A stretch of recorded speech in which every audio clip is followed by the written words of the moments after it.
Bonjour, mon nom c'est Gabrielle Barrette. Je suis intervenante pour l'organisme La Sortie et puis mon rôle est principalement au niveau de la prévention, sensibilisation de l'organisme.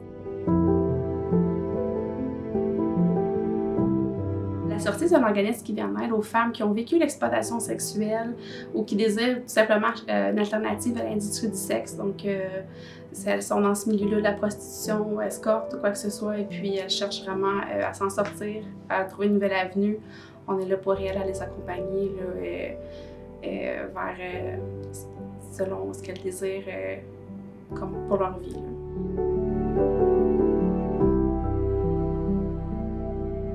C'est sûr qu'il y a plus, la demande est plus, de plus en plus, puis je pense que ça risque malheureusement d'être de plus en plus encore.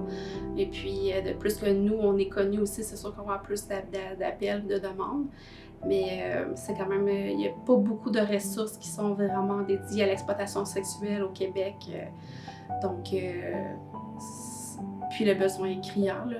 Donc, de bouche à oreille, je pense que ça va débloquer. Puis je pense que c'est quand même un sujet d'actualité de plus en plus. Donc on espère qu'il va y avoir des changements, qu'il va y avoir des programmes, qu'il va y avoir de l'aide financière pour venir en aide aux victimes d'exploitation sexuelle.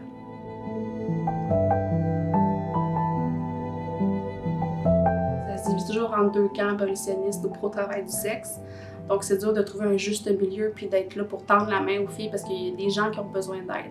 Entre-temps, entre ces deux guerres-là, il y a plein de choses qui se passent puis il n'y a pas grand monde qui est là pour leur tendre la main à ce moment-ci puis être à l'écoute de leurs besoins. Donc, c'est surtout ça que notre mission à La Sortie, c'est de détruire pas de détruire, mais tout simplement d'être là pour les filles dans le besoin, t'sais. Fait que les choses à laquelles on se rend compte, c'est...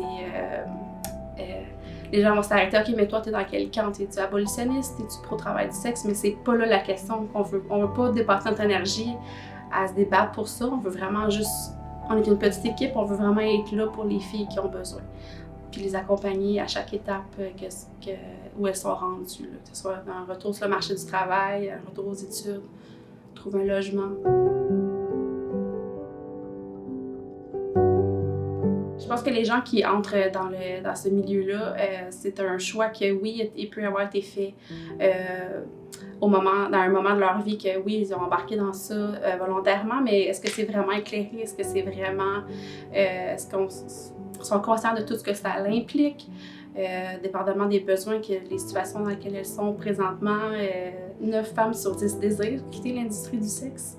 Donc, je pense que ça parle beaucoup. Donc, je pense qu'il y a beaucoup de répercussions qui s'en suivent une fois qu'elles entrent, réalisent l'ampleur de la chose, puis qu'elles ont très souvent perdu le contrôle sur leur situation, là, sur leur vie.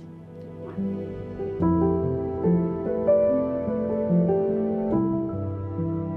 Quand les femmes font appel à nous, c'est parce que bien souvent, il y a des situations de crise qui surviennent. Et puis, très souvent, c'est sûr que la consommation en fait partie. Il y a un lot qui vient avec ce mode de vie-là, qui est encore quand même comme une réalité. Quand j'ai commencé à intervenir auprès des filles qui sont dans cette situation-là, j'ai réalisé que c'est comme une réalité qui est parallèle à la nôtre, dans notre vie, dans notre quotidien tous les jours. C'est qu'on choisit, c'est qu'on ne s'attarde pas à ça, on ne voit pas cette réalité-là, qu'on ne réalise pas que oui, ça se passe sous nos yeux. Et puis, ce qu'elles passent au travers, c'est très... On peut pas concevoir tout ce qu'elles passent au travers, puis sont vraiment très résilientes, puis c'est ça, ouais.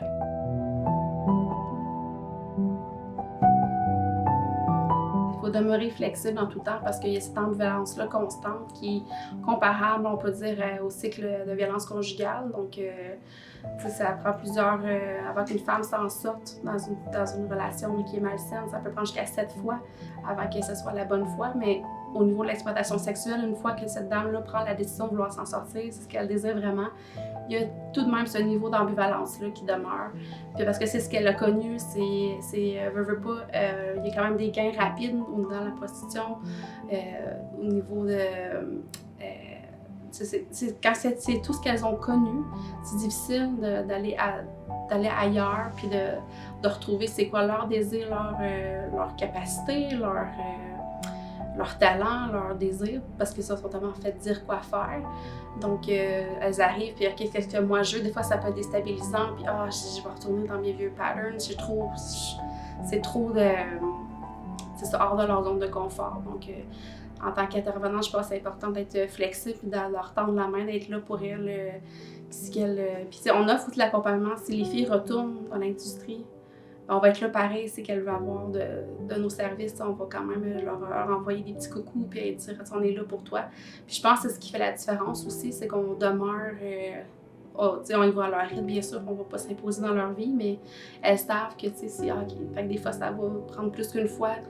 Elles vont revenir à nous, elles repartent, elles reviennent. Donc il faut être flexible puis les accueillir. Puis même si on a des ambitions, des plans pour leur vie, mais c'est leur vie, c'est d'être à l'écoute de leur rythme.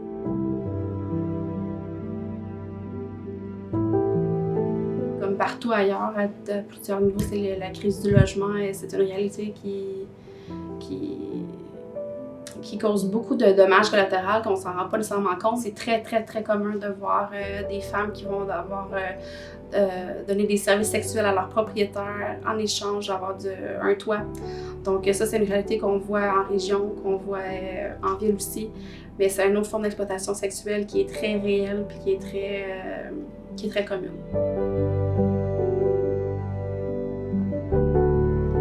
C'est arrivé qu'on a fait une rencontre avec une jeune fille, puis elle venait d'une région du Québec que moi aussi je venais, fait qu'on a comme connecté.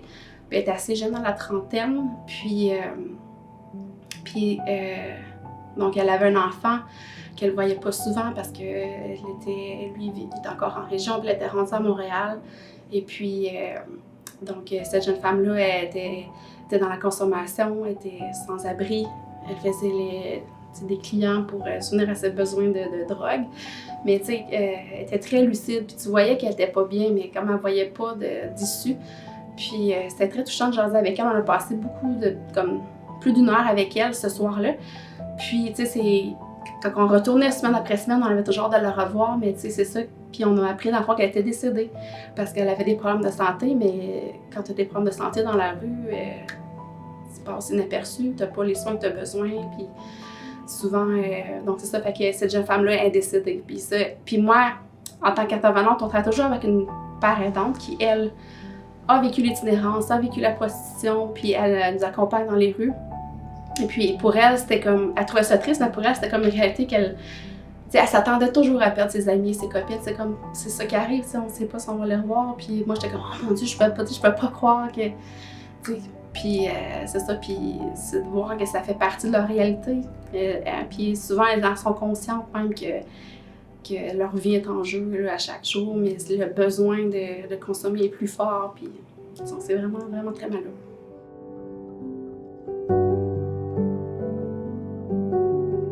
D'avoir du soutien à tous les niveaux de l'accompagnement, je pense, parce qu'il y a beaucoup de choses, tout dépendamment de la personne qui est devant nous, dépendamment de ses habiletés sociales qu'elle a déjà ou qu'elle a pu, qu'elle n'a pas.